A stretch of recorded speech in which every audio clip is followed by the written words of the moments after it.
sort of sculpting Seattle rock and roll history, from fashion to the music. Take away Mudhoney, nothing would have happened. Nothing. I honestly believe that, because they got people from beyond the Pacific Northwest interested.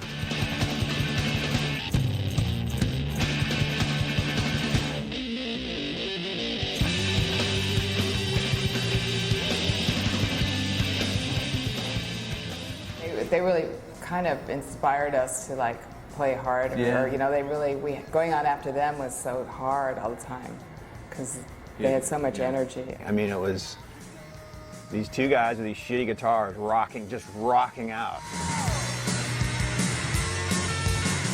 Like they're on a trampoline. The set would start, they'd jump around and flail their guitars about. I'd see Mark bend all the way backwards to where he was on his knees and all the way back and then come back up, and they're like flying around the stage like a bunch of marionettes. They reached a kind of apotheosis where everybody in the crowd had like a epiphanic moment where the future of music was revealed just for a moment.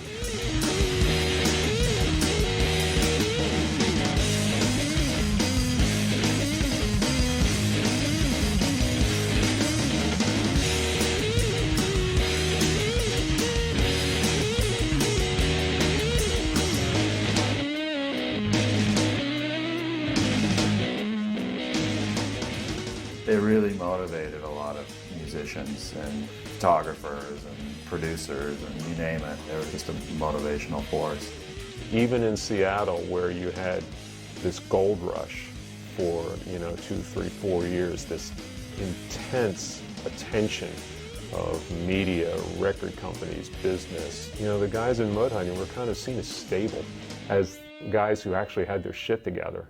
I work with a lot of other bands. They get together for sound check. When it's done, they all go their separate ways, and then they come back together for the show. The Mudhoney guys, except for the odd occasion where someone's got a friend in town or something like that and a reason to go off on their own, they all just basically stick together, and they are. I mean, I think that they're some of the best of friends, I guess, put it that way. I'm a creep, yeah, and I'm a jerk. Come on, touch me, I'm sick.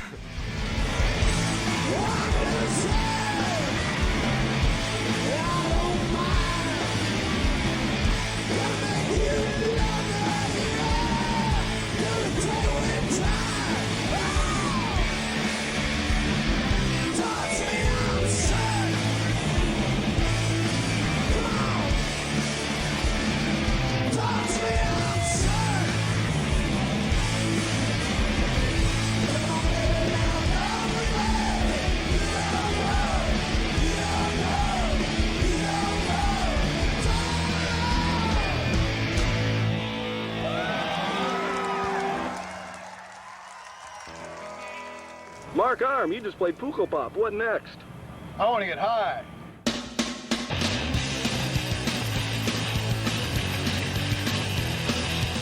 I think my voice is basically genetic. I moved here when I was 4 years old. Before that, I'd been living in Germany on an Air Force base. I just kind of, I guess, felt like kind of a outsider or a foreigner or strange. Music was always around. My mom was an opera singer whose career got kind of cut off because of the Second World War. She was in Germany and, kind of at the time that her career would have been taking off. That's when the war broke out. I gravitated towards rock and roll. There was music that was kind of forbidden in my household. So that was like another kind of thing that was another attraction to it. And my parents had a Volkswagen, and the great thing about Volkswagen Bugs in those days was you could just go into them and turn on the radio and it would work. So I would listen to like top 40 radio station at the time. I hoped to hear, the kind of more rockin' songs. As a kid getting into punk rock, I kept like reading about and hearing about this band, the Stooges. The third album, Raw Power, you could find as a cutout. It was like $3 or something like that. But the first two records were impossible to find. I finally found them in a small record store in Oregon. I bought the first one, listened to it a ton, and then like a week or two later, when I had enough money again, bought Funhouse, and it was like, holy crap. Like this is it. Mr. Ep had been kind of an imaginary band in high school, named after a math teacher. The full name of the band was Mr. Ep and the Calculations. At some point, it kind of turned into a real band where we actually bought instruments, and we would just get feedback and think we were Jimi Hendrix. You know, like the part in live Jimi Hendrix records between the songs. To kind of promote Mr. Up. I wrote a letter to the editor from the point of view of someone who had gone to see Mr. Up and thought they were crap. You know, I think I said something like, they're pure shit, pure grunge.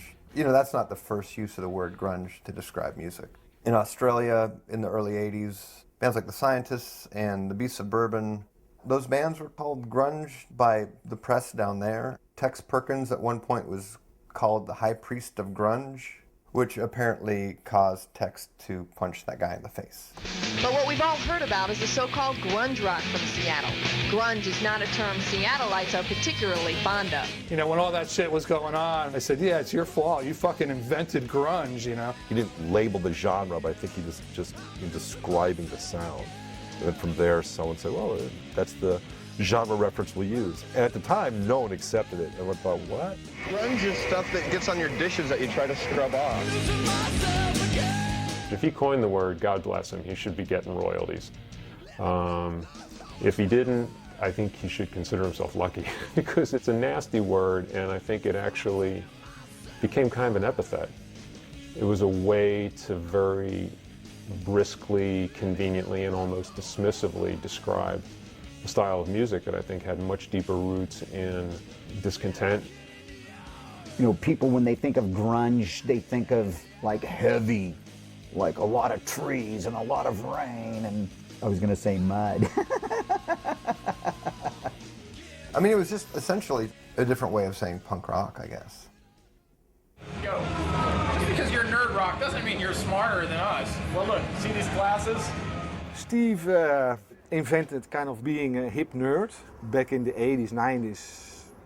It was not cool to be a nerd, but Steve was like an intellectual. Steve Turner was called the Eric Clapton of grunge in Rolling Stone magazine. The Eric Clapton of grunge. The next records, if still to this day, kind of like goes against the guitar solo whenever you can. A lot of his old solos were almost like lampooning the idea of a guitar solo. They were anti-solos.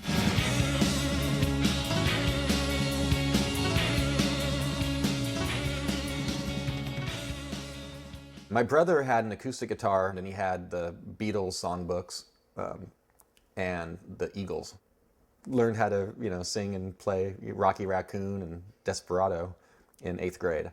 And then I didn't touch a guitar again until a couple years later, after I'd gotten into punk rock a little bit. You know, Black Flag and Devo kind of showed up at the same time. That summer, they came to Seattle, and that was my first rock concert I got to go see.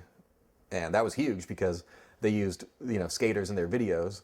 All the skateboarders around Seattle went to it, you know, so it was this huge, you know, thing. That's why my parents figured they could allow me to go, because they figured a group of 10 skaters couldn't possibly get into any trouble.